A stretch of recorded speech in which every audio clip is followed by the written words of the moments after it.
What really happened with your host, Mike Rivero. The history the government hopes you never learn. Here is your host, Michael Rivero. And aloha, America. Welcome to our show today. It is Wednesday, October 2nd, 2019, middle of the weekday, hump day, starting that long, slow glide down to Powwow on a Friday, and whatever other insanity is due to hit us this week. And I have to tell you, I've been going through the news today, looking at the propaganda, the stuff about the impeachment and Ukraine and all the rest of it. And I've come to the conclusion that truth has become such a valuable commodity that our government and corporate media are economizing it, because I have never seen a group of people with tongues so handy and information so unreliable in my entire lifetime. Now, normally I'll be watching Fox News to read the subtitles to see what's going on here. But frankly, at this point, if it wasn't for the plunging necklines, I'd turn the TV set off at this point. That's how useless they have actually become. All right, now over at... First of all, our phone lines are open, 800-313-9443. Mike is in our control room, ready to answer the phone when you call on in. And by the way, I want to take a moment here. You've probably noticed I'm wearing all these Indiana T-shirts, and these are being sent to me by the listeners, for which I want to express my gratitude here. I didn't even have this many Hawaii T-shirts when I lived in Hawaii, but I've got this one, the basketball shirt, the red one, and... So I'm starting to fit in like a native here, and so thank you all very much for that. Okay, this is the week for the United Nations General Assembly, and apparently Mike Pompeo is making the rounds insisting that the United States has definitive, unimpeachable proof that Bashar al-Assad used chemical weapons against ISIS last May. And of course, last May, they couldn't find any proof about it, but Pompeo said, yes, now we've got to do. So what he's doing is basically he's going around the General Assembly trying to sell the idea of yet another United States attack on Syria. That's what's going on here. A lot of people are still talking about the Yemen war report and how the Houthis delivered this devastating blow to Saudi Arabia. And this is important, not just because the Houthis fought back, not just because they blew up some facilities, not because they killed a bunch of people and they took a bunch of weapons. This was an emotional blow to the people of Saudi Arabia, who had been listening to their corporate media, and for that matter, the United States was listening to our corporate media saying, "Oh, those Houthis, they're ragtag, they're really not capable. They'll be gone in 6 months' time." And of course, that was a couple of years ago. And now all of a sudden, the Houthis appear to have come up with their own version of General Giap, which, if you remember the war in Vietnam, he was the military genius who basically turned that war around and kicked the United States in the butt. You remember that? The orderly withdrawal from Vietnam, which was the helicopter with 20 Marines dangling underneath it. That's what's going on here. And that's why it's not getting a lot of coverage here in the United States of America. This is a huge embarrassment. These were American weapons, American-supplied weapons that got wiped out by the Houthis and the Yemenites. Major, major victory for them. And good for them. We shouldn't have been messing with them anyway here.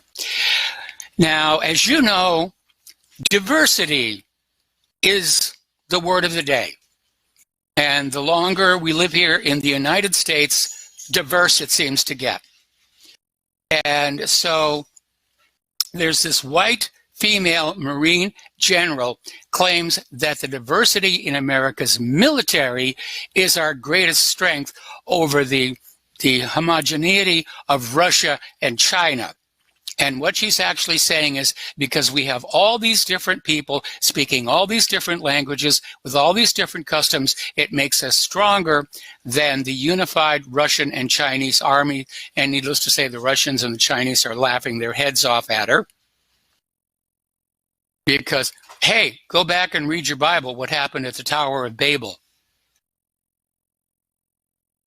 Now, North Korea has done something which, I mean, not that Kim Jong-un calls me on the phone and says, Michael, what do you think about this?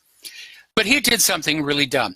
They're talking about restarting diplomatic talks with the United States on this Saturday, and then North Korea test launches a submersible ballistic missile just one day after agreeing to the talks.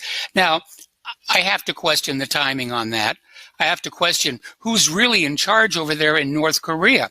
Because if you're trying to talk about, let's talk diplomacy here, the last thing you want to do is let off a potential nuclear weapon that can be sublaunched. That's a major game changer. I don't know what Kim Jong-un is thinking, if he's really talking about diplomacy, or if he's just going to get Trump over there to get another photo op with him, because that builds his international reputation. He's now he's a player on the world stage. He gets to hang out with President Trump. Okay, now yesterday we talked about this story where Saudi Arabia was now communicating diplomatically with Israel through a third party. Nobody's saying what they're talking about, only that it's going on here.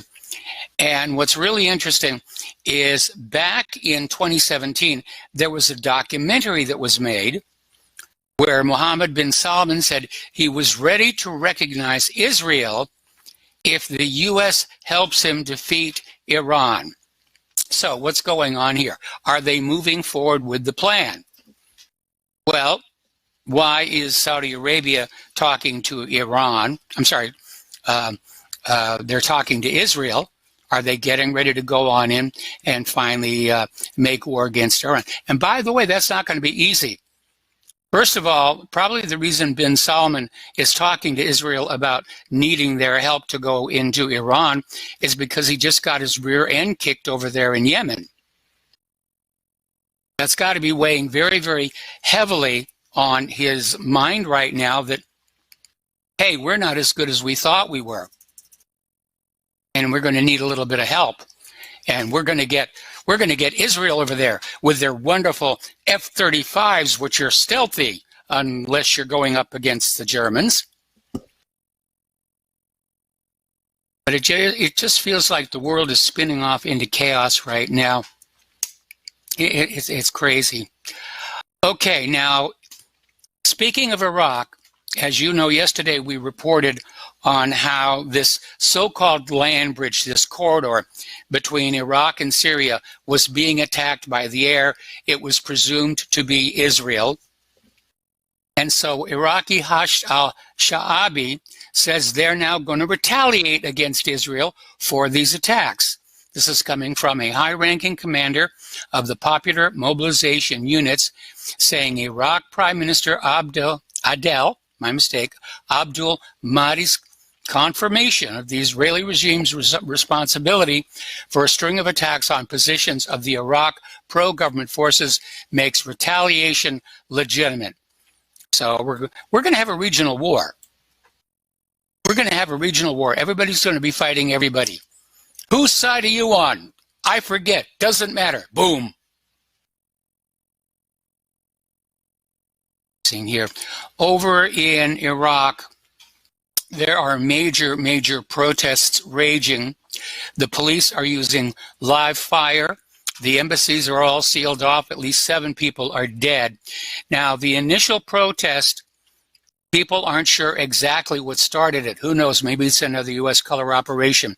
But apparently, the protests for today are seen as fueled by anger over corruption, which is a U.S. import, unemployment, which is a result of the U.S. invasion, and the lack of basic services, also the result of the U.S. invasion. So we really messed up this country, and the Iraqis are not happy about it at all. Over in Peru, yes, even in Peru, the whole world is going crazy. The army and the police are siding with the president in a standoff against the parliament.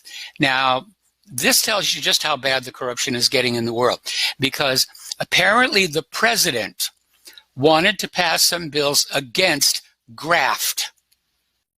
Is trying to fight the corruption within the Peruvian government, and the parliament refused to go along, at which point he dissolved the parliament.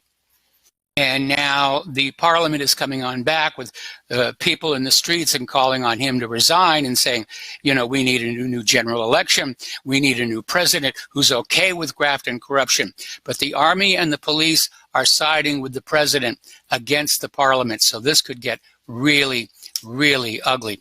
But at least, hey, honesty in government. Yes, I stand for corruption. I stand for graft. I stand for greed. I'm running on an honesty platform here. Okay, over in Poland, the United States has been constructing this missile shield site in Poland. It's based on what's called the Aegis Ashore facility.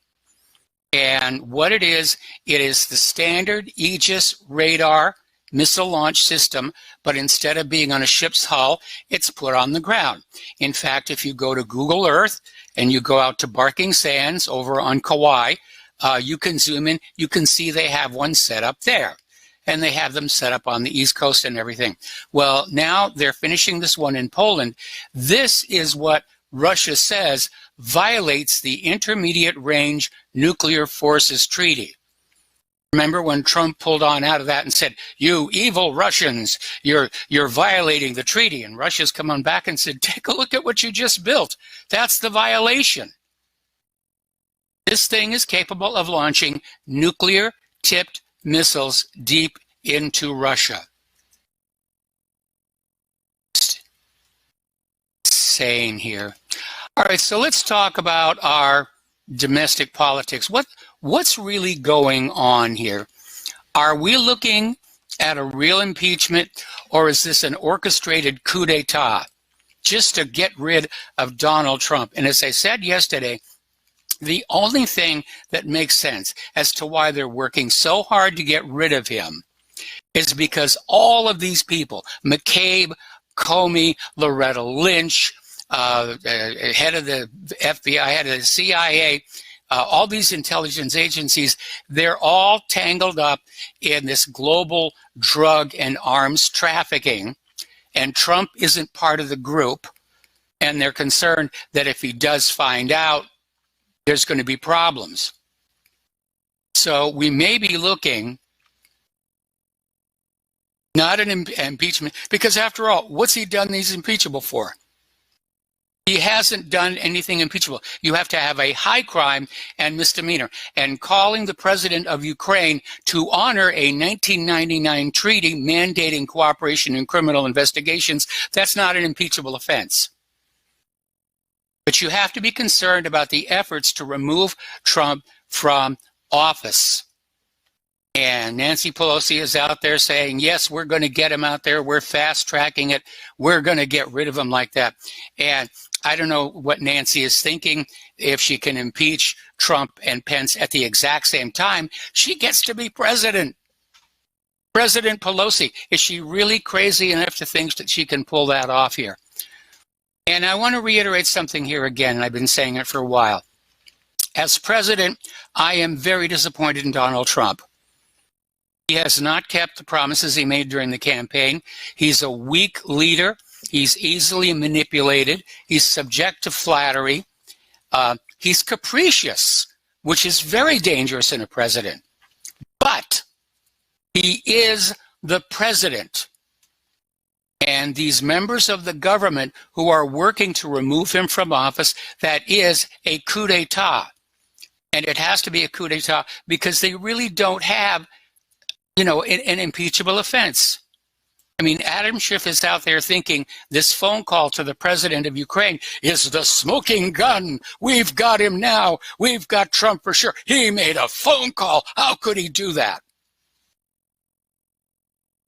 And they're getting really crazy out there. Maxine Waters is saying not only should President Trump be impeached, he should be imprisoned in solitary confinement. That's just a little bit out there. And this is the chairwoman of the Financial Services Committee. which you may want to keep in mind when we're talking about the economy a little bit later in the show. But going on back here, everybody's like, we have to impeach, we have to impeach. Okay, what for? What for? What high crime and misdemeanor has Trump committed that deserves impeachment? And they're trying to find, they're trying to manufacturing something. And they can't. Trump hasn't done anything, either good or bad. That's my chief complaint with him. He hasn't done anything good. Hasn't done any of the good things he promised us he was going to do. But he hasn't done anything that rises to the level of high crime and misdemeanor. And the liberals are just, they're going crazy. And everyone's trying to figure out what's going on here. And there's an interesting little story that came on out. This is from Investment Watch blog, asking if the Democrats have brought this impeachment issue in order to drive Joe Biden out of the race, which would leave this big empty space for Hillary Clinton to come on in and steal the nomination again. We're seeing more and more signs she's going to run. When she lost in 2016, I said, she'll be back. She's not going away. They're not going to put her in a coffin, put a stake through the heart. So another article here, this one's also over at Lou Rockwell, saying the failed Schiff CIA-led coup against Trump will bring Hillary into the presidential race with dire consequences, and it certainly will be, because I'm not a psychiatrist. I'm not trained in psychiatry, but from where I sit, she's batshit crazy. Let's go to the phones here to Steve Elkins. Aloha, Steve. Welcome to the show. What's on your mind? Well, it's talking about, the news is talking about Pompeo. Secretary of State Pompeo was witness to that phone call Donald Trump made to the Ukrainian president. Yes. And, of course, he said there was nothing to the call. Yeah. And I have a little flashback. I played a clip a couple of weeks ago, and you can find it on YouTube still, where Mike Pompeo was talking about when he was in the Naval Academy, U.S. Naval Academy, how honor and tradition was the core to being in the academy. And then once he left the academy and joined the CIA, he learned how to lie, steal, and cheat. Steal all the time, yes. Yeah. Right. So keeping that in mind, he doesn't have any credibility. Instead of having CIA, that they ought to call it LCS, lie, cheat, and steal. Yeah, the Democrats are going to pull that video out. You'll watch. They're going to pull that out and say, we can't trust this guy. No doubt about it. Can't trust any of them. As far as Hillary, I do believe there's a possibility she will come back in politics, no doubt about it. But I have a different scenario that is a possibility, knowing her criminal background and the body count. But I think it's killing two birds with one stone. I think she and the intelligence were part of this newest Ukraine gate, I guess you want to call it. Yes. And so she was talking to Hillary about 2 weeks ago, and I was curious about that conversation. So we could see a scenario where she's also part of this to take out Biden, get rid of him. Yeah. Warren is the second line to be president. Trump would be out. He would be damaged with the reputation problem and maybe a collapse, economic collapse.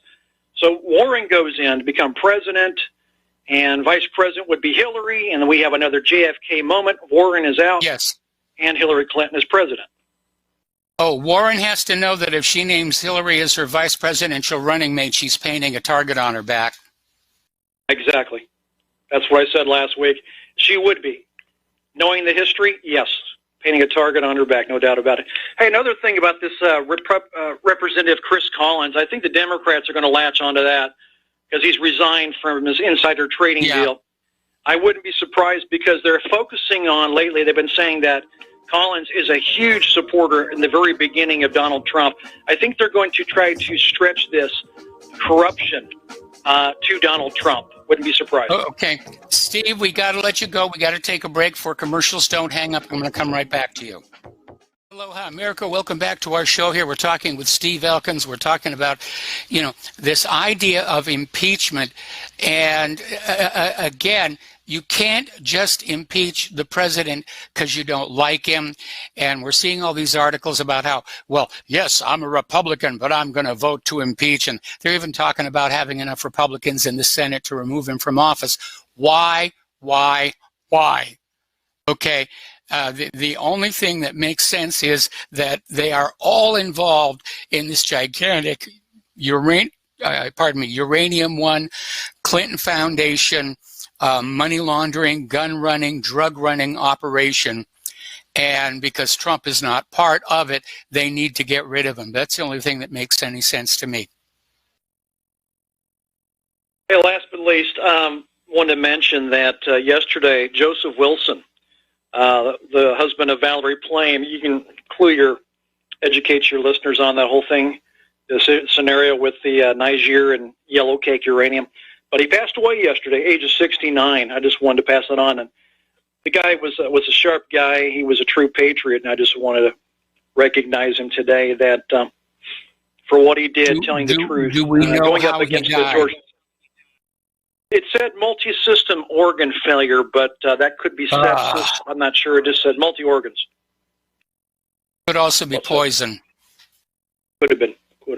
Yeah. But, he did go up against the Bushes, George W. Bush there, and tried to stop it, but it didn't work. But, I mean, what an effort, and I commend him for trying and going out there. And, it's Karl Rove was never prosecuted for outing Valerie Plame, and he should have. He jeopardized her safety, her life, and they never did a thing to him on that whole thing. Nothing ever happened on that. And it wasn't just Valerie Plame. I mean, they destroyed Brewster Jennings and Associates, which was, the CIA's cover for tracking third world nuclear weapons. I mean, they just completely wrecked the place. Yeah. No accountability, no punishment. Terrible. That's it for me, Mike. Have a great show. All right, thanks an awful lot. We're going to switch over to Philip in Virginia. Aloha, Philip. Welcome to the show. What's on your mind? Yeah, Michael. Before I get to what was on what I called about, you're talking about the outing of the Plame Gate and all that stuff. So it's your view that Plame and her husband were white hats? Yes. Well, at least the husband was. Basically, he went on over there following up on this claim that Iraq was buying yellow cake uranium from other countries. And the story really didn't make a lot of sense because Iraq has lots and lots of its own natural uranium. It doesn't need to be buying it from Niger. And so Joe Wilson came on back and said, these documents are forgeries. They're on the wrong letterhead. They're bearing the wrong signatures. This thing is a complete fake. And in order to try and discredit Joe Wilson, they went public and saying, oh, well, his wife works for the CIA. And that's how Valerie Plame got outed and ended her career in intelligence. Ended the company that she was working for, Brewster Jennings and Associates, caused a huge amount of damage to our national security. Yeah, now that's I remember that with Wilson now, and that was honorable. That was honorable what he did. I got mixed feelings about his wife, though. I just read today, as a matter of fact, that she was behind a movement that wanted to buy Twitter so they could kick Donald Trump off. So I don't know how true that is, but... Well, there's a lot of people who are talking about buying all of social media so they can block Donald Trump, but I think Trump could basically fight back on First Amendment grounds. Remember, there was that one point where he was already trying to block people on Twitter, and the court said, you can't do that, you're a public forum. And now, of course, I guess Alexandria Ocasio-Cortez is now getting dragged into court about her blocking people on Twitter. Yeah, I'm still waiting to find out how that's going to go down. Anyway, well, earlier you asked a question about the whole impeachment thing and what crimes did he commit. Yes. And I guess one of them would be through their pretzel logic that they're using. Just in my newspaper today, there's a letter to the editor, and they seem to think that because he withheld taxpayer money from Congress that was to be sent to Ukraine to help protect them from the evil Russians, Is that true or is that false? Well, it's not true. Trump did not withhold the money from Congress. He withheld the money from Ukraine, and that's his prerogative to do. Okay, because I agree. That's foreign policy, and that's firmly in the hands of the State Department. That's executive branch. Congress has nothing to say about what's going on inside other countries other than for a declaration of war. Congress's job is supposed to be taking care of the inside of this country, and they're doing a piss poor job of it. I agree. And one of the things that really irritates the living daylights out of me is when they use these false narratives like that to push this impeachment. They strain at a gnat and swallow a camel, because I do not agree with sending any military aid over there to fight this Russian threat hoax. Philip, stay on the line. Going to put you on hold. Okay. Got to take a break for commercials. We'll be right back. And aloha, America. Welcome back to our show here. We're talking with Philip in Virginia, and we're talking about, Trump's supposed crimes. And you need to realize we're in a war of lies right now. You have the liberals are lying, the conservatives are lying, the corporate media is lying, and whoever gets the most people to believe the lies wins. That's really what's going on. It's a war of lies. Nobody's out there telling the truth because the truth does not get them anything. Yeah. And, like you say, we are in a war. And what's the first casualty of war? The truth. Yeah. Before I ask you another question real quick, from what you just said about conservatives lying, I was expressing my resentment about how the media is allowing this false narrative to be used to confuse the people and muddy the waters and everything about Trump withholding, the military aid to this hoax and false narrative that Russia is a threat to Ukraine. And, the Russian, I'm still hearing them talking about this, Michael. Yeah, they're still talking about it. The media is not allowing this to be told. The media is being ordered to tell this story. Right now, you've got military intelligence personnel in all of the newsrooms. They're all coordinating the stories. I mean, right now, there is less truth and accuracy in the American corporate media than there was in Pravda and Izvestia in the old Soviet Union. Yeah, and like I said, they're still using the demonizing Russia with the false narrative that they invaded Ukraine and that they stole Crimea and all that stuff. And when you explain it to them how that whole annexation went down, they don't want to hear it. But yeah, just a reminder about everybody who thinks that the Russians are invaded Ukraine, and remember, Obama funded neo-Nazi groups that even Hitler was afraid of. Yes, during that whole thing. But so I am opposed to any military aid being sent, our tax dollars being sent to Ukraine, and I applaud Trump for doing that. Although he might have held it up for different reasons, but but I mean, the United States went into Ukraine. They basically orchestrated a putsch against Yanukovych. They installed Poroshenko, who was running Ukraine for the benefit of the United States. The Crimean people voted to secede from Ukraine, which is their right under the United Nations Universal Declaration of Human Rights.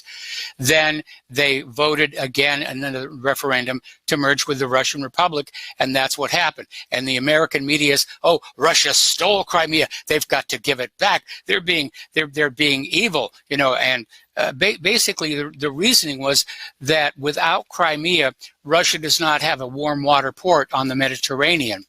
And so that was really what was at stake. Yes. Now, concerning one of your comments you just made when you came back from the break, you were talking about, mentioning everybody's lying.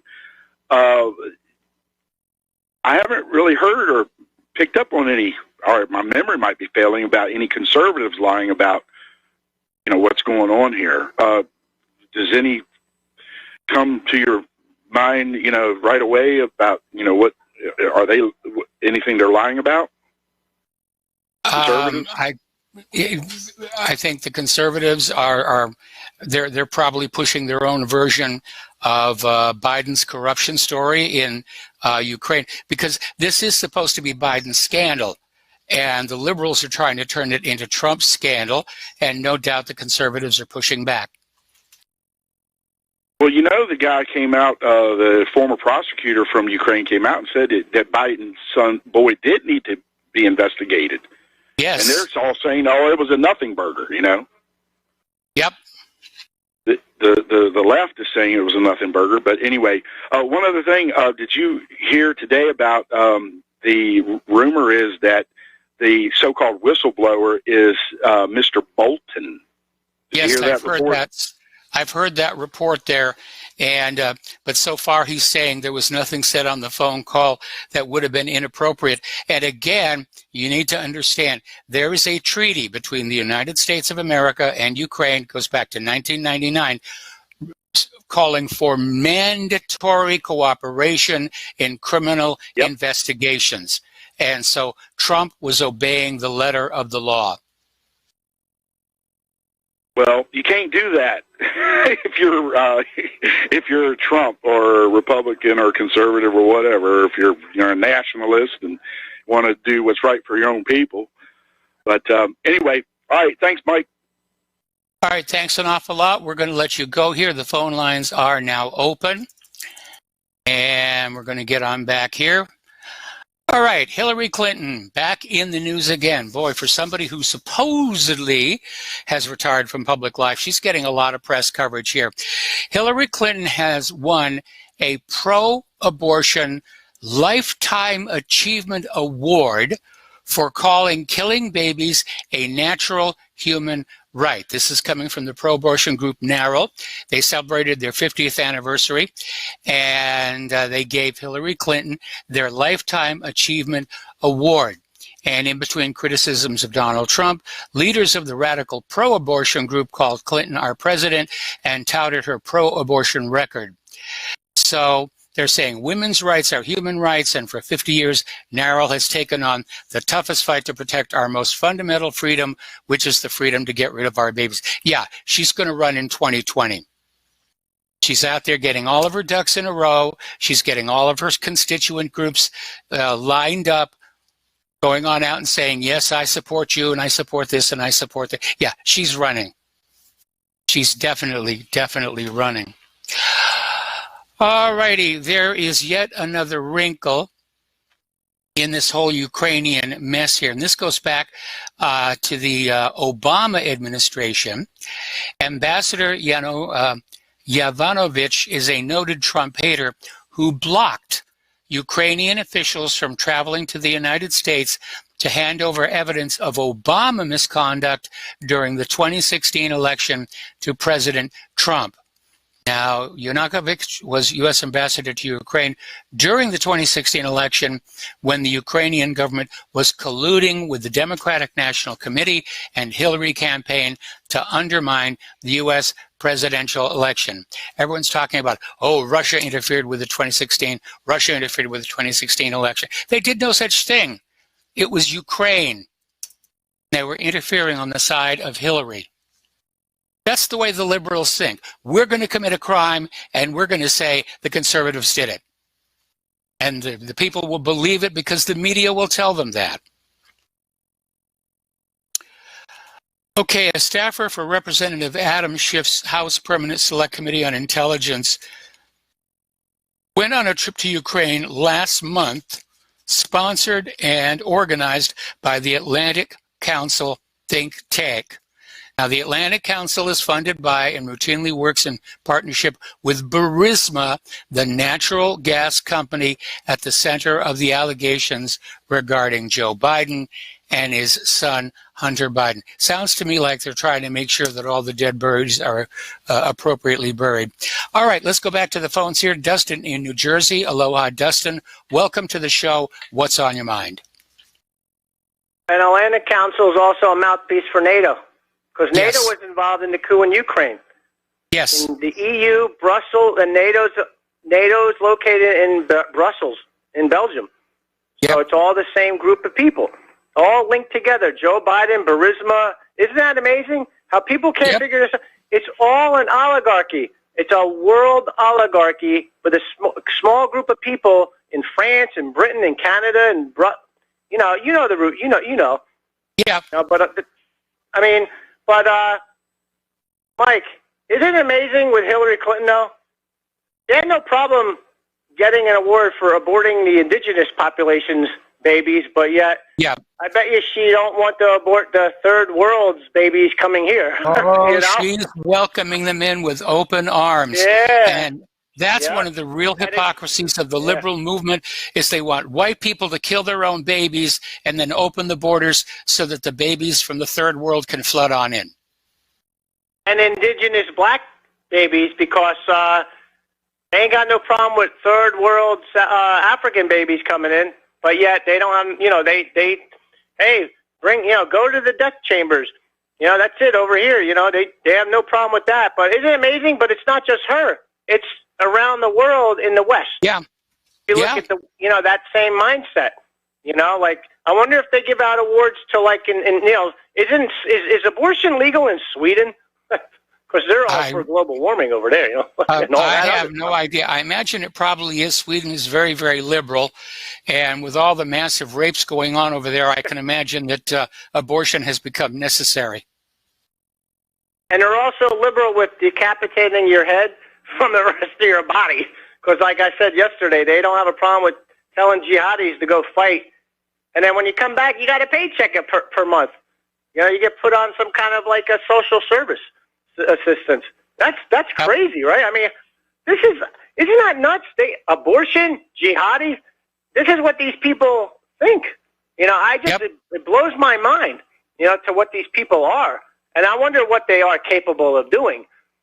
Besides overthrowing countries and dropping bombs on women, and the CIA is linked to all these people. The CIA's intelligence agency is an elite club. They get their marching orders from the elite. That's the sad thing. And Mike, I find amazing about the who was it? Chuck Schumer. When they made that comment on Trump's, we got the intelligence of 7 ways to. Somebody mentioned it yesterday. 7 ways till Sunday to get back at you. Well, how come they didn't get back at Dick Cheney and Karl Rove when they outed, rest in peace, Joe Wilson's wife? They didn't go. Do you know they didn't go after them? No, right? They didn't. Well, now, probably why? because the outing of Valerie Plame was being done at the orders of Bush, and of course the Bush family are highest rank within the CIA. And this is a word to the members of our Central Intelligence Agency. If they throw her over the bus, just think what they'll do to you and your family. This is the kind of crap that these people are. These people are backstabbers. There's no loyalty in CIA. I mean, we now know that Lee Harvey Oswald was a CIA asset. He was a CIA asset when he was in Russia. They brought him back to the United States. They needed a patsy for the killing of John F. Kennedy. That was Lee Harvey Oswald. No loyalty whatsoever. Well, do you think there's anybody in the NSA and CIA that have loyalties up to a certain level, right? And after that certain level, even the Pentagon, after that certain level... I think they have expediencies, things that they do that get things done, but I think loyalty could actually be seen as a weakness. And do I still have any time left? Unfortunately, I do not have my clock with me. I think you've got a few minutes. Well, I want to, Jim from Illinois, I want to respond to some of the people. Jim from Illinois, I like when he calls in. He has a right to call in. I want him to call in, and he's right on a lot of stuff. Like he said he's not for the Democrats, But he does get his information from certain sources. But I asked Jim to go on the Duran, and he comes to your show, and just do some research because, you know, they say anonymous sources. I have an anonymous source myself. You know, I do my own research. I look through my own eyes. And with Trump, Yes. is Trump corrupt? Trump most likely is probably corrupt to a certain level, but is this a witch hunt? Yes, because if you look at the Russian collusion, it was bull crap. The Ukraine thing is bull crap. And I'll tell you why, because why would Trump do this?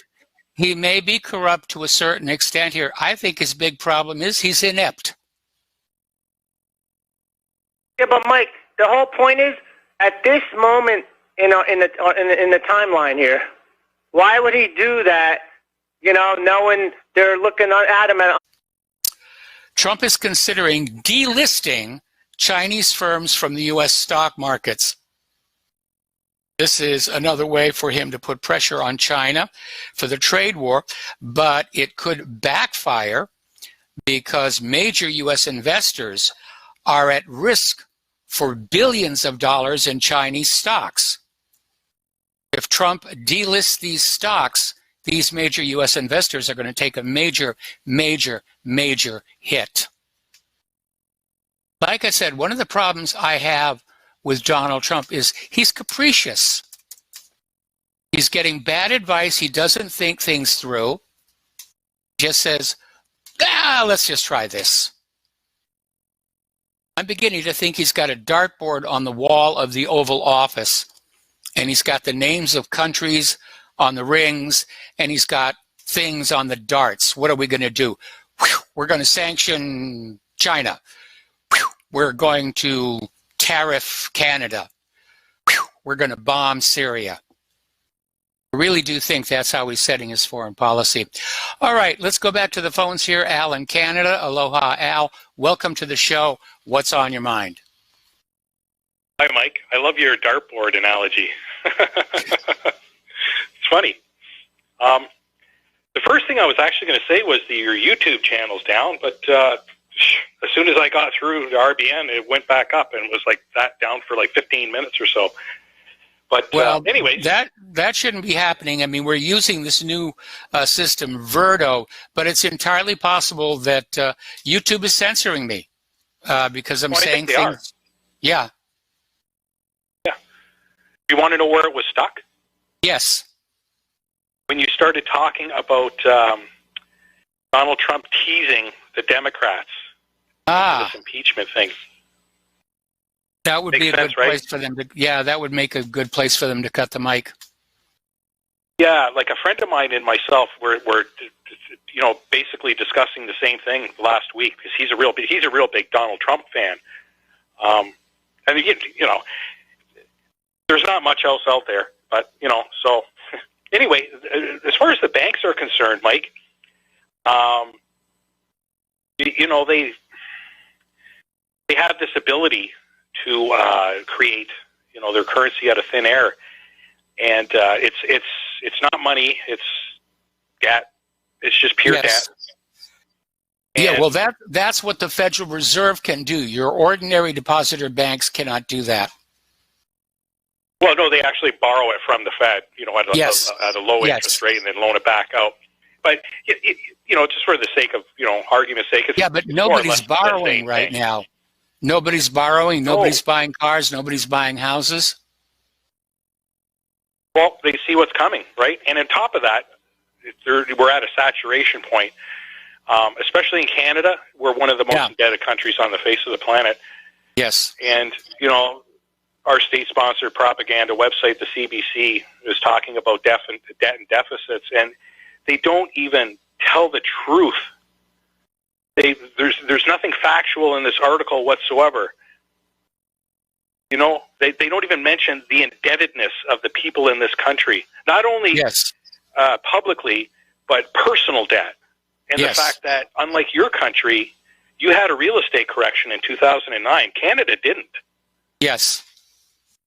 Our houses, Mike, they're selling townhouses up here built on a landfill that was, you know, like closed up 20 years ago for $500,000 Canadian. That's pretty heavy. You know, oh, how much money do you have to make a year to be able to afford that, even at a low interest rate? It's ridiculous. Well, down here in the United States, I mean, down here in the United States, they're saying that you can live a middle-class lifestyle for $350,000 a year. It's complete and utter nonsense. No, you can't. You're just going to be barely struggling along for that kind of money. Did you say $300,000 a year? $350,000 a year. That's from the U.S. government. You can live a middle-class lifestyle on that much money. No, you can't. That's a lot. Yeah. Like, that's a lot. And again, the reason is because Americans are forced to spend more on taxes than food, clothing, health care combined. Anyway, listen. The government actually put that out. Yeah, they actually put that out. Al, gotta let you go. Gotta take a break for commercials. Thanks, we'll Mike. be right back. Aloha, America. Welcome back to our show here. And during the commercial break, I was looking at the Dow futures, and they're all over the place here. First place I looked at said it's going to be another bloody day on the Dow tomorrow. And then I went on over to another Dow future, and they said it'll be up 19 whole points. The Dow will grow 19 points. See, the panic is over. Everybody can relax and go home. A few more days like the ones we've just had, there will be a panic. All right, here's an interesting little story. This came from Chimp Planet Blogspot, and it purports, and I emphasize the word purports, to have the story of just exactly how Seth Rich was assassinated. And apparently he was detected taking a thumb drive out of the DNC headquarters. And apparently 2 MS-13 members were supposed to beat him up and take the thumb drive, but he fought back and they shot him with a .22 caliber handgun. They then took the genuine Seth Rich thumb drive, later gave it to a guy named Rosie at the DEA, and then they planted a fake Rod Rosenstein phony thumb drive on Seth Rich, according to John. The MS-13 killers drove to Seth Rich's house from South Carolina on stolen tags, and apparently this Rosie at the DEA was just absolutely furious at what had gone wrong. And it was wrong here. Okay, Mike Adams is out there, and he's talking about this new Netflix movie, and a lot of people have been talking about this. This new Netflix movie fantasizes about carrying out the pre-crime murder of patriots. And what it basically is, it's liberals who are able to see into the future and determine who will be a conservative activist and just kill them off so they're never born to begin with. I think James Cameron has a lawsuit here, because that was basically the theme of the Terminator. But that's it. And apparently Netflix is out there saying, yes, the liberals are going to get those conservatives before they even have a chance. It's a pre-abortion. That's the new idea. We're going to pre-abort all those conservatives out there. Well, any chance I ever had of getting a Netflix membership just went out the window here. People are still talking about Greta Thunberg. She's the new darling of the global warming movement. Religious leaders are proclaiming her the successor of Jesus, and how she's just, you know, this wonderful person. Turns out she's a professional actress. She has a page over at the Internet Movie Database, which is not that big a deal. I have a page at the Internet Movie Database. But apparently the private school head teacher has written a letter to parents of students who attend the same school, saying Greta Thunberg is a little girl with mental problems. Now, Rodney Lynn, the principal of Coffs Harbour Christian Community Primary School in New South Wales, Australia, is being slammed for his comments about the climate activists, because after all, the Archbishop said that she's next to Jesus, so how could she be crazy? How could she be, what's wrong with you that you don't believe as you're supposed to believe? Well, I think it's hard to really get into this human-caused global warming thing. And I'll admit right now here in Indiana, it's been rather warm, unusually. But out there in the West, boy, are they getting it. Mother Nature delivers a wintry blast to the Sierra, dumping several inches of snow on Lake Tahoe. And apparently the Cascades got their first snow. All-time snow records fell in Spokane. So yeah, go on and tell us about how human activity is warming the planet here. And don't forget that story that we had yesterday about how they've discovered 91 volcanoes underneath the ice sheet in Antarctica. So I don't think it's your SUV and your plastic bag that is melting the ice in Antarctica. I don't think that at all. All righty, let's see. Olympia had their inaugural freeze of the year at 32 degrees Monday morning, and apparently it got downright surreal. Spokane Airport received 1.9 inches of snow, which made it the snowiest September day in the city's history. Okay. Now, 4 asteroids buzzed by Earth today. The headline says, "Don't worry. 3 of them were discovered within the last 24 hours. We only missed 1 out of the 4. There actually is a reason to worry, though. And it has to do with the fact that the solar system is not just flying flat in the Milky Way. It bobs up and down through the thick portion of the Milky Way and the thin portion about once every 30,000 years. More about that when we come back. Aloha, America. Welcome back to our show here, and we're talking about the fact that 4, count them, 4 asteroids buzzed by the Earth in flybys today. Don't worry, they weren't very close. And the headline says, don't worry, 3 of them were discovered within the last 24 hours. Now, there's a confidence builder for you right there. You know, big old honking rock coming at you and you've only got 24 hours notice. Not much you can do there. Somebody told me that an asteroid was coming to hit right where I was. I'd be up on the roof naked with a bottle of scotch saying, "You want a piece of me?" There is a reason to worry. Now, it's true that one of the reasons that we are hearing more about these asteroids is because quite a bit of investment has been spent in technology to try and track near-Earth objects. And they're starting to get results. They found that one hyperbolic object, Oumuamua, that obviously came from outside our solar system and left our solar system. And now they've got this new one that's going to go right by the sun in December, and I suspect tidal forces will tear it apart at that particular point. But there's another aspect in astronomy that a lot of people are not aware of. We tend to think of the Milky Way as this giant cosmic frisbee spinning smoothly through space like a giant ice capade or something.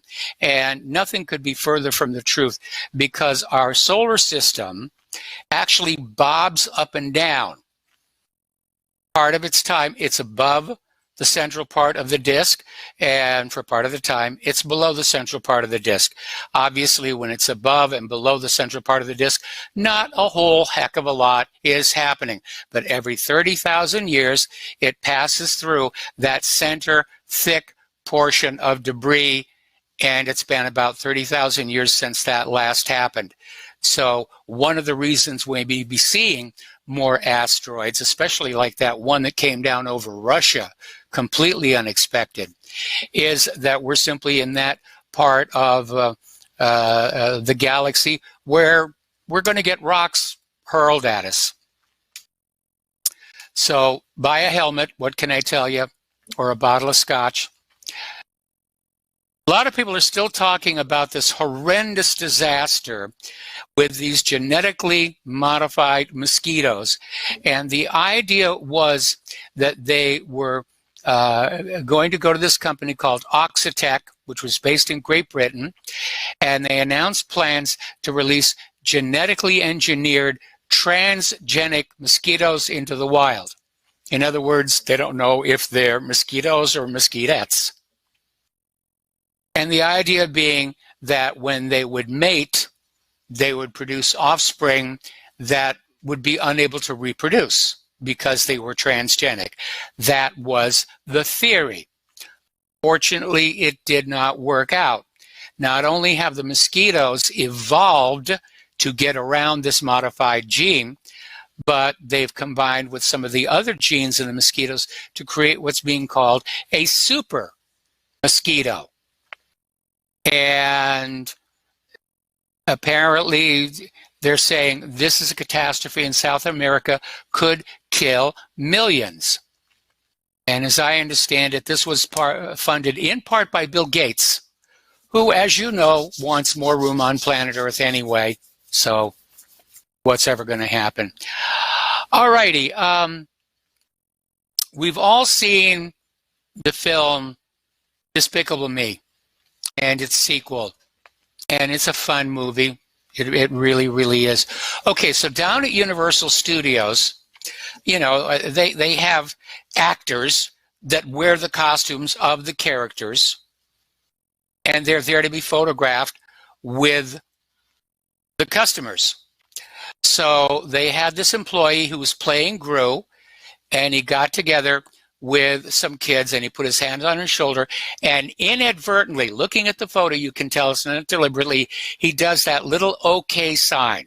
Now, when I was a kid, okay meant, okay, everything's fine. But today, the gods of political correctness have decreed it's a hate symbol. If you do this, it means you hate somebody. So they got this picture of this actor playing Gru, putting his hand on this 7-year-old autistic girl, and he gets fired for it. I think as a society, we have become way too touchy. Whatever happened to live and let live? Whatever happened to, I goofed, I'm sorry. I did not mean to offend. Amazing here. All right. Many years ago, back in 1979, there was an incident called the Vela incident. And it was where satellites in space detected a double flash signature of a nuclear test going off.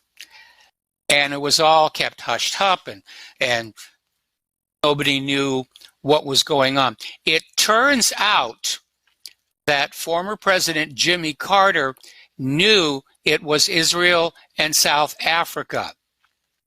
And he decided that making this discovery public would damage his bid for re-election.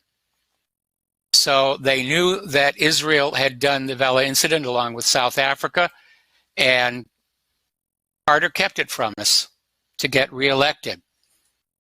Now, interestingly enough, when the former government of South Africa collapsed, they found documentation showing Israel was trying to sell South Africa a nuclear weapon.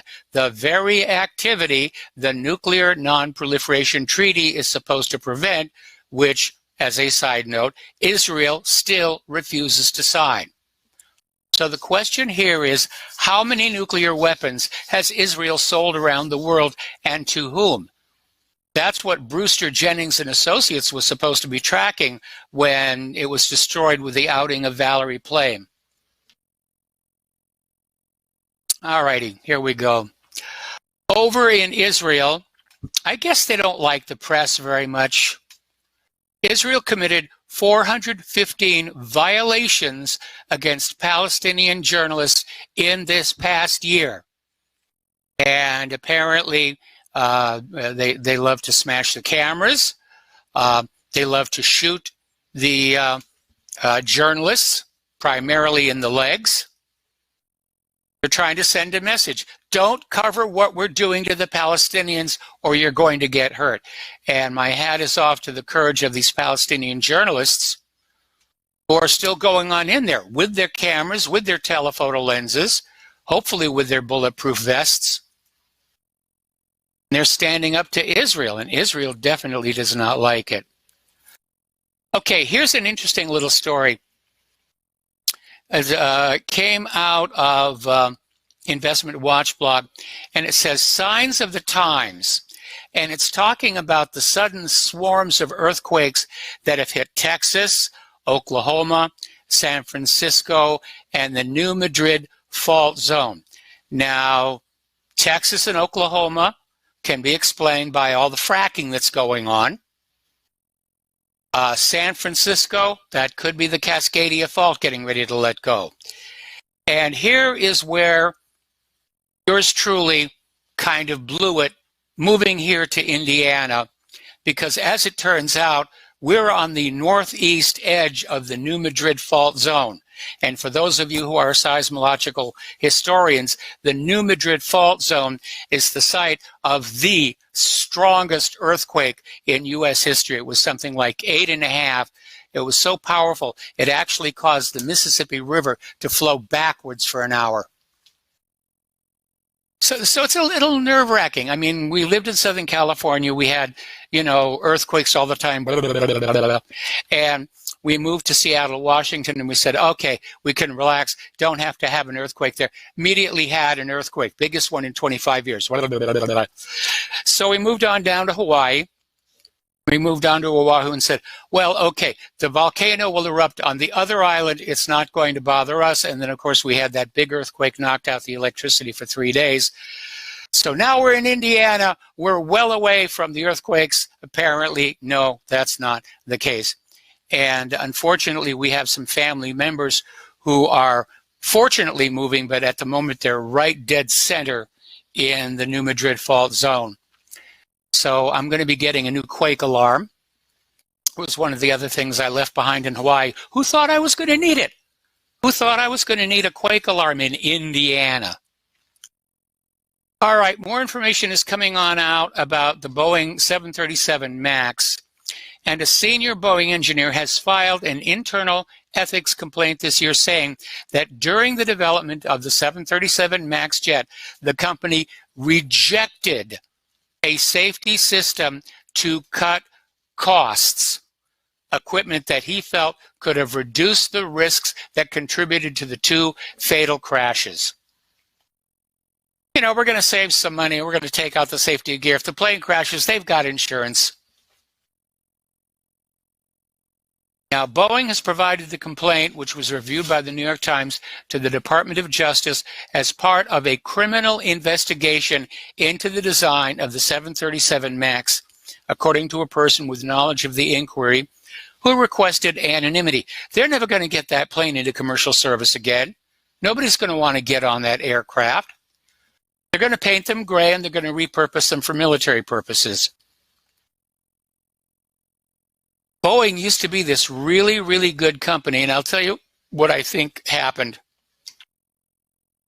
As part of this diversification, offshoring, I think Boeing let go their old white guy heritage engineers who knew how to make airplanes.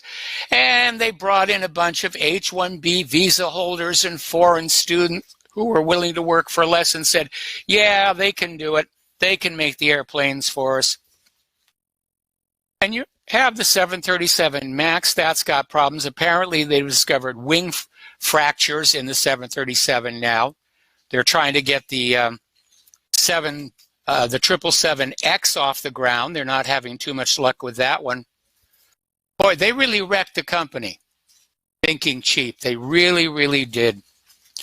And Boeing's was an amazing company. When Claire and I lived in Seattle, Washington, we got to tour the Boeing Museum, got to actually walk on Air Force One, one of the 747 versions, and, got to see just all this incredible stuff. And now it's like not just Boeing, but Lockheed, General Dynamics, they're all coming out with this overpriced junk that our kids are going to be expected to go fight a war with. It's complete nonsense here. Also in Seattle, there's a startup company, Picnic, that has developed a robot that can make 312-inch pizzas per hour and 180 18-inch pizzas per hour. No way would I go in there. I'm a great believer in human labor. I'm a great believer in keeping people working. This idea of automation and robotization, how are people going to earn the money to buy the products being made? And I don't understand why people in economics and government and corporations don't seem to understand that. If you're not paying people to work in your company, where are they going to get the money to buy the products you're making? It's that simple.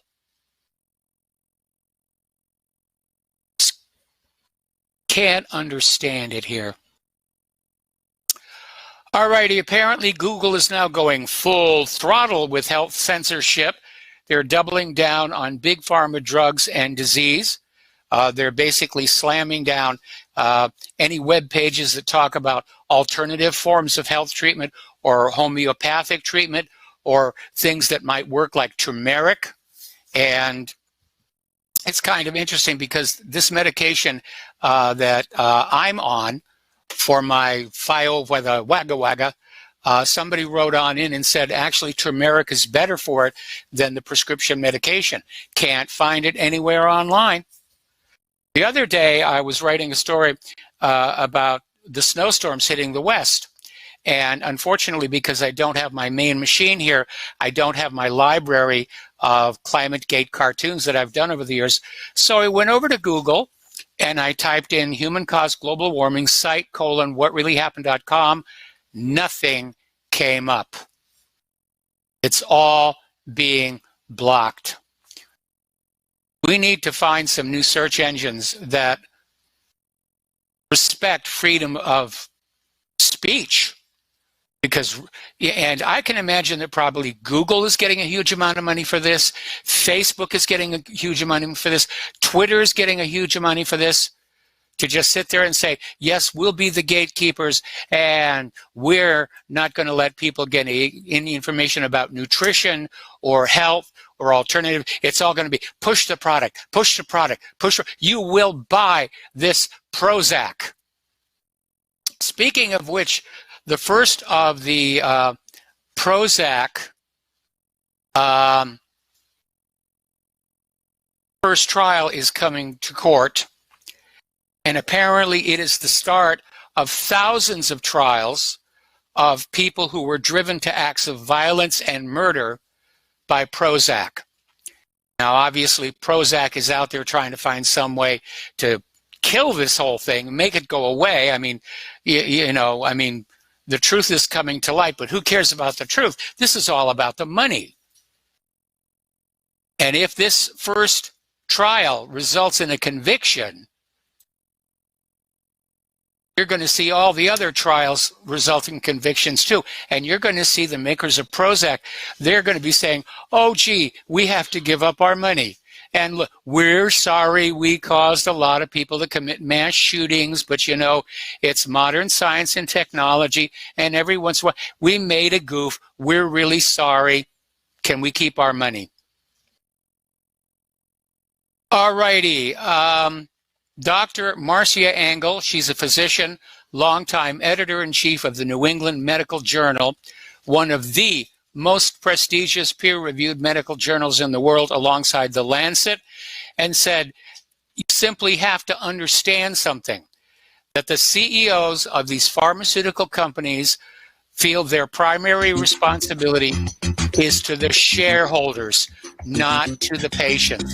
They don't care if they make you sick. In fact, if they make you sick, they make more money. We'll be right back after these. Aloha, America. Welcome back to our show here. A little bit of a sad story, and a lot of it has to do with the fact I'm an aviation enthusiast. In fact, I'm going to share a little story that Claire's probably going to be embarrassed about. The very first time I told Claire that I loved her, we were on an AWACS. I'm not kidding you. That's what was going on. And I like antique airplanes. I love the World War I fighters, not the killing part, but just the way they were built and put together. So there was a bit of a tragedy over at Connecticut's Bradley Airport where a reconstructed World War II B-17 Flying Fortress bomber crashed. 2 dead, more injured. And I love seeing these aircraft in the air. I don't play computer games other than flight simulators. Flight simulators, space flight simulators, that's it. That's what I do. But there comes a point where you have to say, look, this is no longer safe to fly, and it's time to put it in a museum so that future generations can appreciate it. So that was really, really kind of sad. Okay, now there's a startup that has invented underwear that you can wear for weeks without cleaning them, because washing your skivvies is extremely harmful to the environment. And once again, I'm ahead of the curve. Okay. No, not really. Claire's shooting me dirty looks here right now. Okay, San Francisco. You're going to love this one. San Francisco woman, 102 years old, passes away. She has a direct TV subscription, and it's charging her estate an early termination fee. I mean, come on, guys. The lady died. Show a little heart there. All right, Spain recently had a program where Sephardic Jews, descendants of Sephardic Jews expelled from Spain in 1492, could apply for Spanish nationality. I actually thought about doing this for a while. And basically, they had 132,000 Sephardic Jews who applied for Spanish nationality. And this all goes back to 1492, when Queen Isabella, who was very nice to Christopher Columbus and not so nice to the Jews, ordered Spain's Jewish community to either convert to Catholicism or be burned at the stake. The only other option was exile. My family obviously chose exile, or I would not be here. We actually fled to Portugal and stayed there until the attempted assassination of the king, at which point we found ourselves in problems again, and we went, this was the era of the black ships. We went to Shanghai. I need to try and get Bobby Kennedy on the show here, because he's apparently gone public now that private security guard and part-time CIA employee Thane Eugene Cesar has passed away, because Bobby Kennedy is convinced that's who shot Robert Kennedy and not Sirhan. Sirhan did put a bullet in Bobby Kennedy, but it was a non-fatal wound. There's the music. Time for Claire and I to get on out of here. We've got things we got to get done this afternoon. Stay tuned for John Stadmiller. I'm sure he's got lots to share with you. Please spread the word for RBN. Spread the word for whatreallyhappened.com. Donate to RBN. They need the money. Wait a minute. I'm sorry. This is hour number 3. My mistake. My bad. My bad. The control room is yelling at me. Claire is yelling at me. Okay. All righty. I ran out of talking points and I thought the show was over. All right, we're going to do hour number 3, and I'm going to need a lot of phone calls. Here we are back to hour number 3, and my mistake. And I think a big part of it was we didn't get a lot of phone calls. And it just sort of felt like the show was coming to an end here. And there hasn't been a lot of phone calls. I mean, we had Dustin call in, but we could use some phone calls here right now because I'm literally out of talking points. All right, so let's go over to the members shared page and see what's happening over there. And member submitted news. There's always good stuff happening there. I swear to God, we're going crazy in this country. We are going crazy in this country. Let's see, we have a caller on the line talking about the Dow ending 494.42 down, NASDAQ 123 down, S&P 52 down. And let me see what the pre-market trading says is going to happen. Now, they're all being very optimistic here, but that's over at CNN Business. We'll see what happens when it happens here. Okay, so we have this story. There's a lawsuit apparently coming out of government slaves here. Apparently, this police officer kidnapped a woman, took her to a lake, stripped to his underwear to then baptize her. That's a little bit out there. I mean, technically in the state of California, I'm an ordained minister. I haven't stripped to my underwear and baptized anybody. I did do communion with Manischewitz wine and oatmeal cookies, but that was about as far as my religious observances went here. Taxpayers are going to be held liable after a video shows cops searching a man's anal cavity over a window tint stop. Now you think about that, okay? In some states, you're allowed to tint your windows. They can't be tinted too dark. Apparently, the police pulled over this guy's truck because the window tint was too dark, and then he proceeds to do an anal cavity search. What does he think he's going to find in there? Window tint? Bottles of window tint? The taxpayers are on the hook for that one here. And we're starting to see more and more of the corporate media start to come on out about 9/11. We had that CNBC talking head saying that, yeah, Building 7 had to be a controlled demolition. Corporate media is finally talking more and more about the Saudi role in 9/11 and asking why we're giving them our troops. Well, I've got a better question. If Saudi Arabia did 9/11, why did we bomb Afghanistan and Iraq? I mean, doesn't seem to make a lot of sense. It's like when Dick Cheney shot his lawyer.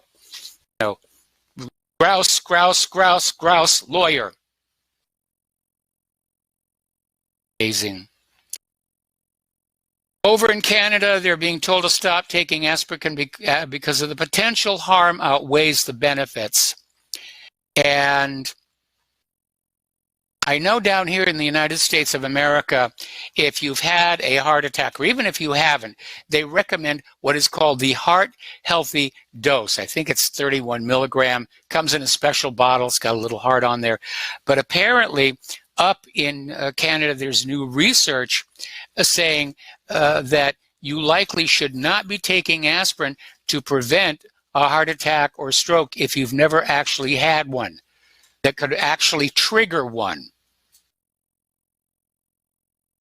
Story coming on out of Investment Watchdog saying basically the same thing I was saying when YouTube cut me out. It's going to turn out that Trump set this whole thing up.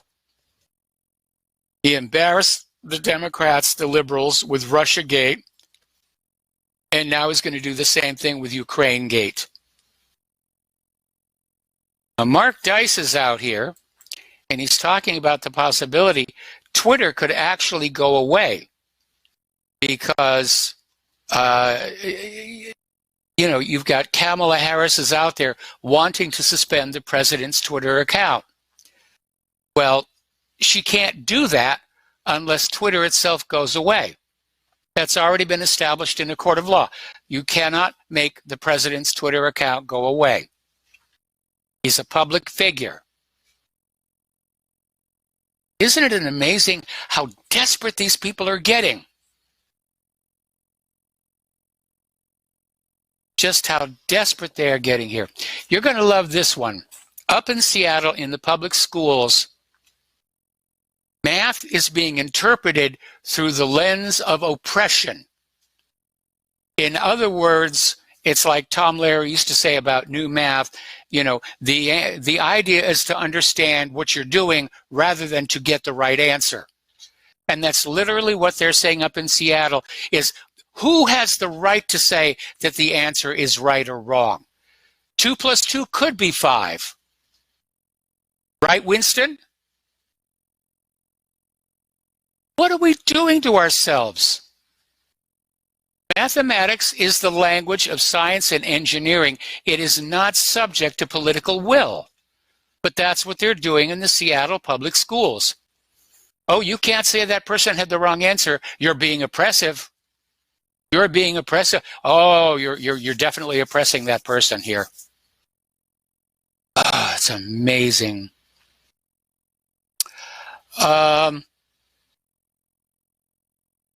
Apparently, Trump is responding to Kamala Harris's comment about ending his Twitter account with a word that I cannot use on the radio without the FCC coming down on us.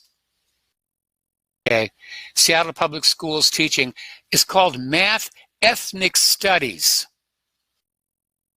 That's what they're calling it. Math Ethnic Studies. Who gets to say if an answer is right? I mean, that's how incredibly insane this country has become. I'm sorry, 2 plus 2 is 4. And it's not likely to change unless you want to go into like base 2 or something. And if you want to go into base 8 or base 8 or hexadecimals. 2 plus 2 is 4. It's the way it works. You don't get to say it's 5, and if you say otherwise, you're oppressing me. You're oppressing me because you're racist. Amazing here. Apparently, there is a new emoji out called the Sexy Peach. It's considered the newest symbol of the resistance. And by the way, I just got iOS 13.011 on my cell phone and my iPad. Apparently, the first one that came out had some problems. And some of the emojis they have on there, it almost seems to take up a little too much room. You know, I got the app to make an emoji of myself, which I've used exactly one time, because I know what I look like, and the people I talk to know what I look like. Gazing over. All righty. Right now we're seeing this battle, if you will, for, you know, Adam Schiff and Donald Trump. Tom Fitton basically got on Adam Schiff's case, saying that the game is over, that Trump has got options that he can use. And again, the only thing that makes sense to me, the reason everybody wants Donald Trump out of the Oval Office is that they're all involved in this giant criminal enterprise, gun, drug running, the Clinton Foundation, the Uranium One deal, and all the rest of it. And they just, Trump's not part of the team, so they want him out. Okay, we have some callers on the line here, so let's go to Jeff in Colorado. Aloha, Jeff. Welcome to the show. What's on your mind? Jeff, are you there? Yeah. Okay. There you are, Jeff. I was about to put your face on a milk carton. I pushed the wrong button there. Oh, okay. Hey, Mike, how you doing? Well, I'm doing okay, except I don't have the buttons here. How's your, are you acclimating to the climate out there in Indiana? Slowly but surely. It's actually unusually warm for this time of year for Indiana, but given that we're from Hawaii, it actually feels rather comfortable. And like I said, I'm getting all these people are sending me these T-shirts, which is really quite lovely here. And by the way, I am a medium, and so we're getting. How does the days and nights different out there? Because I know out when you're out in the ocean, you get instant darkness almost, you know, when the sun sets and stuff. And when you're out in the world, definitely up here. It hangs around. The dusk and the dawn is a lot longer. And of course, as we get into the winter months, the days are also a lot shorter. And it is quite a bit different than it was in Hawaii. Hawaii, it was amazing. You'd be sitting out on the back porch and it would be daylight. You'd blink your eyes and it was night. Not quite, but you get where I'm going with that.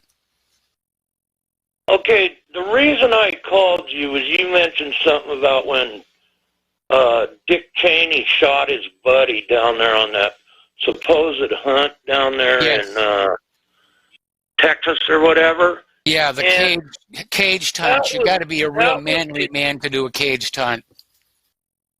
Well, that was the, kind of the tipping point for me to start looking into, conspiracies and crap like that was when he shot that guy.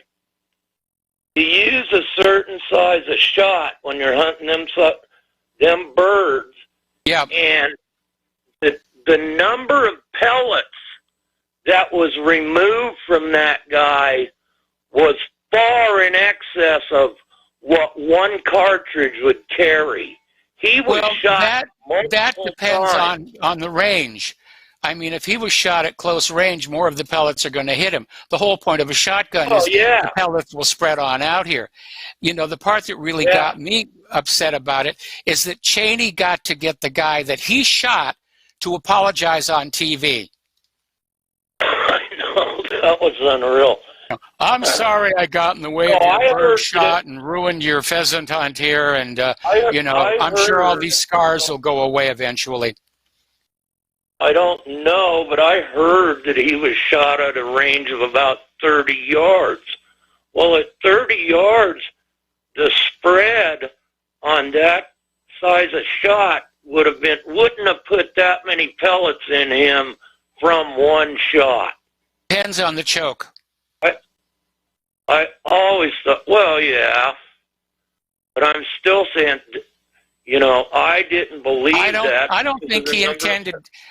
I don't think he intended to shoot the guy, certainly not in front of a bunch of witnesses. I think he was just out there and he was drunk and he tripped and he pulled the trigger and he shot the guy. Dick Cheney, who knows what he'd do? Well, Dick Cheney is many things, but he's not stupid enough to actually shoot somebody in front of eyewitnesses. I don't know. Okay. Anyway, you just mentioned that about that, and I just figured I'd let you know. That's where I became involved with, the news ain't what they tell us and stuff, All right, we're the most lied to people on the face of the earth. I mean, that's the reality we got to deal with right now. Okay, Jeff. Yeah. Jeff, thanks an awful lot for the phone call. We're going to go to Mark in Florida. Aloha, Mark. Welcome to the show. What's on your mind? Hey, Mike. Thanks for letting me in. I don't know how close you are to the Central and Eastern time zone, but you'll catch on pretty soon. The Eastern time zone is about 5 miles that way.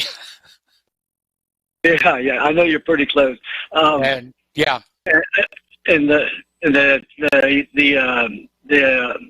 arrested baptism and the anal cavity search, that's Hamilton County, Tennessee, Chattanooga. Those guys are mad. They're just mad men. I've been keeping up on it for quite a while. They're just mad. But what I want to get to is, imagine this, that Trump is on the same philosophy as the Democrats and the Republicans, but he's just a different crime family seeking to take over the controls. So he's in on all this, and all this show that we get for impeachment and all this. Now, I think he loves it and enjoys it, and actually serves his purpose because it helps his side of the crime family take over the other side of the crime family. And I'd like your thoughts on that, because I think he's in on it. I think this is all just a show to make us think he's a good guy when he's really not. Well, I don't think he's a good guy. I think he's an idiot. But I don't think he's head of a crime family. I'm sure that probably they've had some very shady business dealings. But we're not talking about the scale of crime that we see from the CIA or the FBI or the NSA or the Clintons. Compared to those people, Trump is a piker. But I do think that Trump is, in fact, luring the Democrats back in to another huge embarrassment like Russiagate. Yeah, but like you said, I think this is just a battle over crime families. Not that Trump's the head of it; he's got his controllers or his handlers.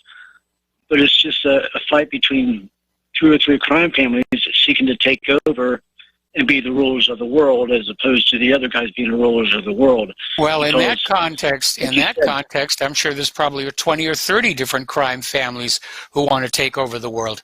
Well, I think it's only 2. Well, exactly. I don't disagree with that, but nobody at all, CIA, FBI, Congress, mayors, governors, nobody at all has been arrested for anything related to the swamp. Yes. Nothing has ever happened related to the swamp so all the swamp creatures get to live because they don't, unless you're Jewish, I suppose, you don't kill your own. No, you don't. And yeah, I remember reading a story about where there was this prosecutor who was literally handed a list: do not prosecute these people, from somebody at the Central Intelligence Agency. I mean, CIA really does seem to be running a good portion of the country. They are everywhere. They're ubiquitous. They actually tried to recruit me when I was at CBS Television City years ago in Hollywood, but I failed my initial test to wreck somebody else's production, which I've always been kind of glad for because I'm not the CIA type. I'd make a good analyst, but I'd be a lousy field agent. Well, I'd even throw in that Jesse Ventura was met by the CIA, and I suppose that's why he did 1 term. He said, well, I don't want to be shot, I'll just walk out. Well, I think Jesse Ventura just got sick of the political mess. I remember watching that video debate where there were these unwed mothers who were demanding the state pay for their kids. And Jesse Ventura said, why should the taxpayers pay for the bad choices you made? And these girls just started screaming, how could you be so cruel? And I think Jesse Ventura just kind of got fed up with all of that. Anyway, listen, Mark, we got to take a break for commercials. We'll be back with more phone calls after these few words. All right, so here we go. Well, we're coming up on the end of the show anyway. Saudi Arabia's ruling family is beginning to turn on Crown Prince Mohammed bin Salman. Apparently, the strike on the oil refinery has raised fears that the Crown Prince cannot actually defend the kingdom properly, which, yeah, would be the point, especially when you couple it with those 3 divisions they lost to the Houthis along the border there.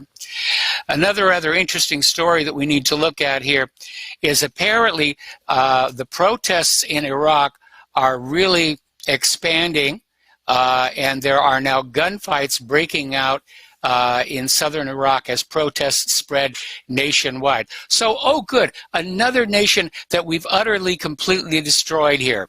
And there's going to be a lot of bloodshed because you need to remember that underneath Saddam Hussein, gun laws were very free in Iraq. You could buy an automatic weapon.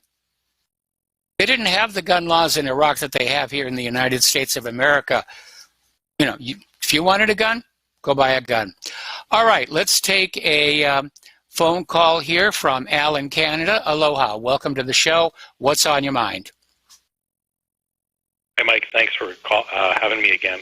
The reason why I called, I'm going to get at that in a sec, but you mentioned the CIA controlling your country. Truman created it. There's actually a Ben Garrison cartoon that you've seen, right? Yes. It's with JFK, and then now it's perfect, isn't it? Yes. Well, even when Truman created the CIA, even at the time he said, "This is a dangerous thing that I'm doing." Yeah. Oh, yeah, he did. Now, are you aware, or I bet you are, but you don't really talk about it a lot, that the Pope is actually trying to, how would you call this, merge Islam with Christianity? Yeah, Chrislam. To the point where, yes, exactly, to the point where it brings us closer to a one-world religion. Except that Judaism doesn't fit in there. Well, who's to, there's going to be Judaism, and then there's going to be everything else mushed together. Yes, exactly. Exactly. That's exactly, that was the point I was going to make, Mike. And you can see there's actually a picture, and it's, the Star of David's right at the top and in the middle of it all. So it makes sense, though, when you look at how things are run around this world. I'm not talking about ownership, talking about something that KISS bass player said. Jews don't play football. We run football. Yes. Gene Simmons. Yes. After he found out he was Jewish, because he didn't know. Oh, come on. He knew he was Jewish all along. Come on. He knew it. Maybe he did. Maybe he did. But you remember they had that series on TV, I don't know, like 25, 30 years ago, whenever it was. Yeah. It was with Gene Simmons, right? Yeah. And his wife surprises him by now saying, "Hey, we just found out you're Jewish. Yay! We're saved." Yeah, anyway, well, I appreciate your time, Mike. All right. Okay, so we're going to let you go here and switch over to Ken in Fort Worth. Aloha, Ken. Welcome to the show. What's on your mind? Howdy. Jay Sekulow on his radio show makes a point. California passed that law that you got to give it. Trump's got to give up tax stuff. He's adding to they're adding to the Constitution. That's a no. You can't do that. Yeah, that's absolutely right. And it looks like the Supreme Court's going to throw that out. Well, wait, after the next election? No, before the next election. Or right now? I'm afraid it's going to run past the election. Primaries. For the primaries. Who knows? I'm going to throw it out tomorrow. Hey, now that you're in Indiana, get yourself a light, wide snow shovel and alcohol that thaws out everything, and get yourself a nice pair of 4-buckle Arctic boots.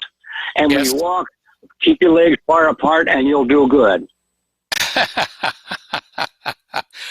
I will keep that advice in mind, but you'll find that pays off. We've got to get antifreeze into the car. We've got to get all-weather tires in the car. There you go. There you go. All that stuff to do. All right. Well, listen. Stuff in the back. Yeah. Okay, I'll talk to you later. I'm going. Bye. All right. Thanks an awful lot. We're going to switch over to Mo in Florida. Aloha, Mo. Well, welcome to the show. I'm probably going to have to take you through this next commercial break. What's on your mind? Okay, Michael, I'll ask you, first of all, great show. I don't know why you don't have 4 billion phone calls. You're the best.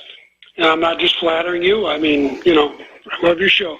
And I love the way you view the world, but because you tell it like it is, at least from your viewpoint. But my question is, I have a question, but first of all, I want to ask you this. If you take me through the break, fine, I'll get your opinion on something. But actually, this is the break here right now, so just stay on hold. Stay on hold. Don't hang up. I'm going to come right back to you. And aloha, America. Welcome back to our show here. I think we're still talking with Mo in Florida.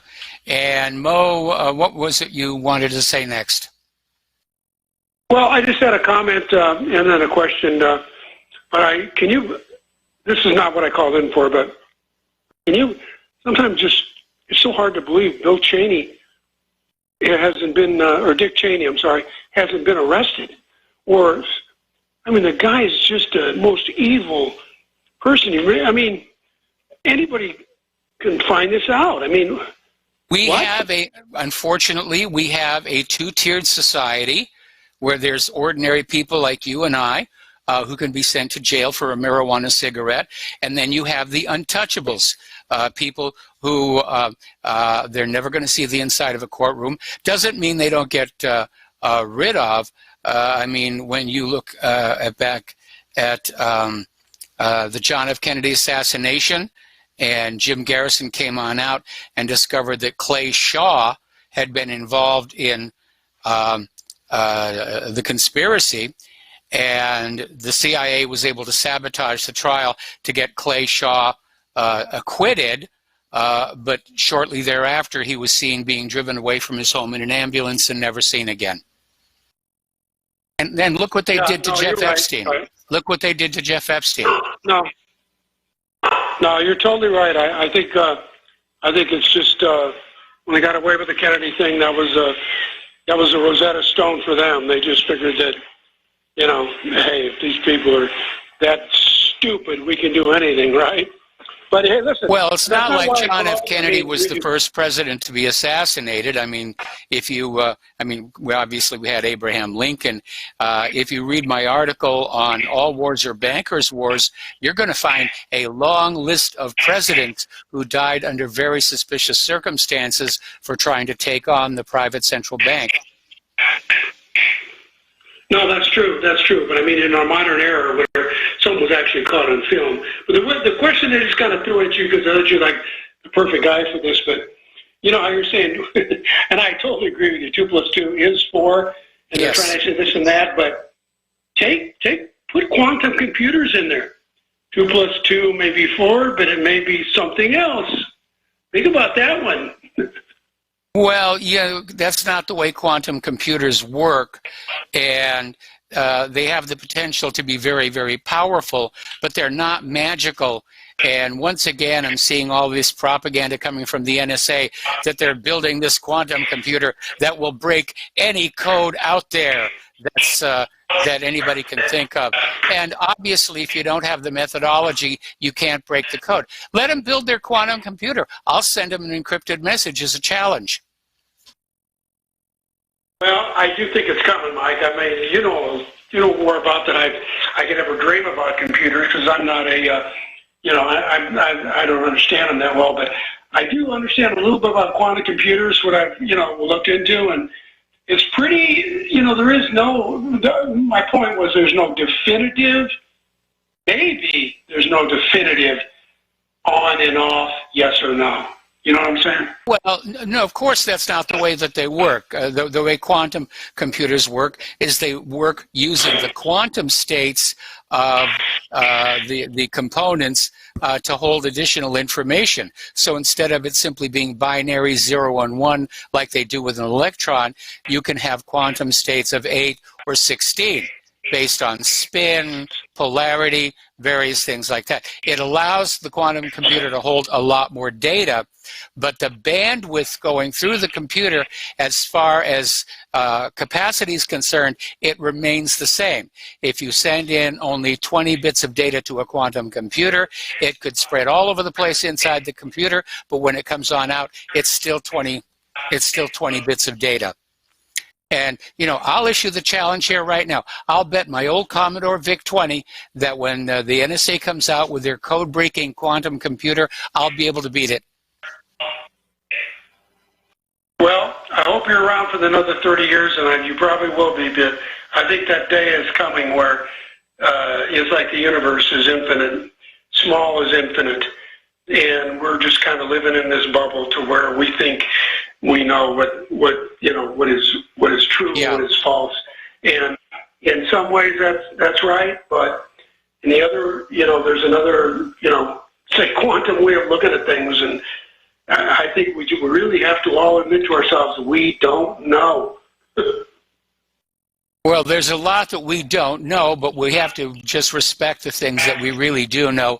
And as far as my being around for 30 years, as you know, I just went through this little medical kerfuffle, if you will, and got the full workup. And I'm actually in pretty good shape for a guy my AGE. Anyway, listen, we got to let you go here, and we're going to switch over to Mike in Brazil.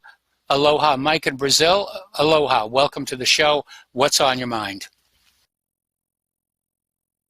Hi, Mike. Mike in Brazil. Yes. There you are. Do you hear me? I hear you now. Okay. Here I am. I haven't left. Well, you have to be someplace. Okay. First of all, you need to put antifreeze in your radiator regardless Yes. of where you live, okay? Because it prevents rust of the Yes. radiator, and you know as well as I do that radiator jobs are very expensive. You have to buy either a reconditioned one or a new one, which is probably going to take about $300 out of your pocket. Maybe, depending on the car, maybe even $400. So I know from my own experience that I always use the reconditioned radiators, and I always put antifreeze, and I was living in Southern California, just in Northridge. Yes. I was there when the earthquake hit, okay? So regardless of the climate where you live, you always have to put 30-70 antifreeze, okay? If you live in a colder climate, then you have to put like 40-60. So, okay, so let's get this aside. Now, the reason I called, okay, was about the Social Security because we were talking about this collapse of the government. And but before I get to that, first, you need to realize that we're being ruled. When I say we, I mean you, because I don't live in the United States. You do. Yes. So you have to realize that you're being ruled by a what they call it's like a criminal syndicate. It's like a criminal industrial complex.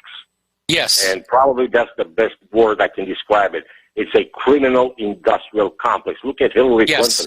She committed so many felonies, and she walked scot-free. Nobody's touching her because she's got the head of the FBI admitted on TV to felony Title 18 violations, and she still got to walk. Yeah, she got to walk, Mike. And that's what scares me, okay, because it means that there is no justice in the United States. By the way, let me ask you this. I caught something on YouTube about a Texas police officer, a woman who murdered a person in his own apartment thinking that the guy was in her apartment, except that she was on the wrong floor. So she fired 2 shots, one missed, and one got the guy in the chest and killed him. Now, today was the sentencing hearing. Yes. Do you have any idea what happened? Because I didn't get the chance she to got watch sentenced for murder. She got convicted of murder. I know, but how many years? How many years? I don't know the number of years, but I imagine it's going to be quite a while. No, because she was sentenced basically, Mike. She was. The jury had the option of. Finding her guilty of manslaughter, which carries a sentence between 5 and 15 years, and murder, which is a lot worse, okay, which she could actually end up spending the rest of her life in prison. So I was wondering, because I got stuff, and I lost track of it. I lost the link, and I can find it. Probably I'm going to have to Google it and get back on track with this. We'll have to do that. You know what? I think this is the last story that I read was that she was convicted of homicide. That's right. Yeah, that's what I got too. Yeah, that she was convicted of first-degree murder, which carries a sentence from, I believe, 5 to in prison. I don't know. That doesn't sound real. Okay, and I don't know why they convicted her on first-degree murder because this was not premeditated. She should have been convicted of second-degree murder. She walked into somebody's apartment and gunned the guy down. I'm sorry, premeditation is not. Yeah, there was premeditation. She walked through the door. She saw the guy. Oh, this guy is in my home, and she shot him. And maybe they should have gone for the manslaughter charge instead. But, I mean, we've got too many of these police officers walking around with guns who are literally on hair trigger alert. Mike, has it ever occurred to you that she could have owned and she had no idea where she was at the time? Because come on, how many times did you miss your own apartment for somebody else's? Or you miss somebody else's? It certainly never happened. Okay, Mike in the control room is telling me. Absolutely, that's exactly what I'm saying. So it has to be some kind of beef that she had with the guy, because I can't imagine you're going we don't know that. We do know that she did make some off-color jokes about Martin Luther King, but Mike. In the control room is saying she was convicted of murder, but not for capital murder. And it's saying the jury determined she intended to kill him, so murder was the correct charge, and they're giving the jury the option of probation, but they rather doubt she's going to get that. Well, nobody. Well, if she gets probation, excuse me, Mike, but if she gets probation, then every murderer in any county jail in Texas or in state prisons should be let out. Okay, if she gets that, okay, because I mean, this is not fair. I mean, she pumped one bullet in the guy's chest in his own apartment, okay, just because she had a badge and a gun, and like Bill Whittle says, just by virtue of you having a badge and a gun, that doesn't mean you're the supreme. I was watching. I'm a subscriber to Bill Whittle channel, and I love his stuff that he puts out. But he's absolutely correct. I mean, there's no flaw in logic here in what he says. Well, there is one flaw in logic. The reason I called was there is one flaw in the logic. Okay.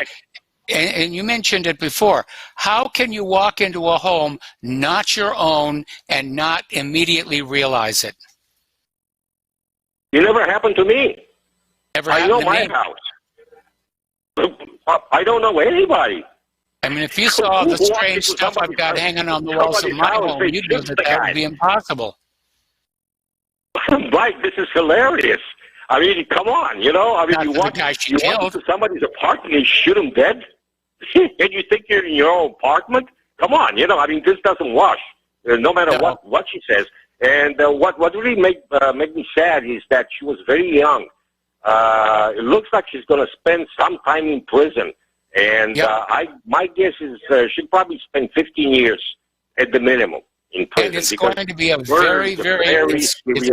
very, very rough because former cops who get sent to jail, they are targets. The other prisoners just love to wail on them. So she's going to have a really rough time. I know that cops. You know that. You're right. But the only thing lower than my turn. The only thing that's lower than a former police officer in the prison hierarchy is a child molester. And so, they may even have to keep her in protective custody. Well, that's exactly what I was going to say. She's going to be kept in protective custody in a separate wing of the prison, because if she's let out in the general, in the general population, she'll be murdered. Yes. If they find out she's a cop or she's an ex-cop, that's the end of her life, right then and there. Right? So she will not be the first one to meet that fate. So, but anyway, the reason I called Mike is that Mike, saying about the government. Hang on. Okay, we just got a call from a listener. Apparently, she got sentenced to 10 years. She got sentenced to 10 years. 10 years. Boy, she got off. She got off easy.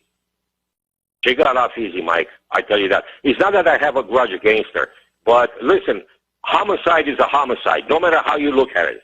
Yes. So the fact that she took this man's life in his own house, Mike, in his own house, and this woman, trigger happy, she comes off work, she goes and she says she mistook this guy's apartment for her own.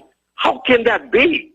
This is ridiculous. I've never heard such crappy excuse in my entire life. I'm 67 years old, Mike. I've never heard this before. I mean, every apartment building I ever lived in, there were numbers on the door. Exactly. That was my point. She must have had a number on her door. Listen. If I served in jury duty. I did jury duty with civil cases, not criminal cases. But I know how the procedure goes. So it's unbelievable. This woman murders this guy in cold blood. Then she claims that she was confused as to where she was. Come on, give me a break. I mean, you can do better than that. Just confess. You just killed the guy because you had a beef against him, because he had to be this. I could imagine a police officer walking into your home and popping a couple of bullets in your body and then says, "Oh, I was confused. I didn't know where I was." Oh, maybe you were stoned? Maybe you were stoned out of your mind? Then maybe. Because that's the only explanation I have. I mean, I can't imagine somebody walking to somebody else's house and saying that it's his house and then start shooting the occupants of the house, thinking that they're intruders. Then, you got to be out of your mind or stoned out of your mind. But anyway, listen. Good reason for people to be armed so they can shoot back when the cops are shooting at them wrongfully. Well, I don't know. I think I'd have a problem with shooting a cop, really. I know. I'd have a problem with shooting somebody too. I'm not that kind of a person. The lawyer. But on the other hand, if police are wandering around a building and they know that some of the people in that building have guns and are willing to shoot, protect themselves, they might say, maybe I ought to make sure I'm going into my apartment. All right, listen, I need to let you go. We're running out of time here, and we have got 2 more callers we're going to try and get to. The first is Steve Elkins, the TSA, the Tourism Suppression Agency. Steve, what's on your mind? Well, since you just brought that up about the shooting of the Dallas police officer, she had the opportunity if she was in the wrong apartment, which I've lived in those apartment complexes, and I've never gone to the wrong floor and never tried to enter the wrong apartment. But she had the opportunity to hold a gun on him and then flip the light on, and she didn't do that. She shot in the dark. And something didn't seem right about this whole trial at all. Her story, she played the game of I worked 13 and a half hours. I was tired, and then she did everything to point. Okay, Steve, I got to let you go. Steve, I got to let you go. I'm sorry, we're running out of time. The show is almost over. This time for real. We're going to try and fit as many callers in to the last segment as we can. I don't know that we're going to get you all. We'll be right back. And aloha, America. Welcome back to our show. Last segment of our program today, and this time I really, really, really, really mean it. We're going to go back to the phones here to Robert in California, who wants to share a little humor with us. Hey, Mike. Oh, boy, you gave me a whole new reason to hope that a meteor doesn't strike the Midwest, bro. I can recommend a few bottles of scotch, though. Okay.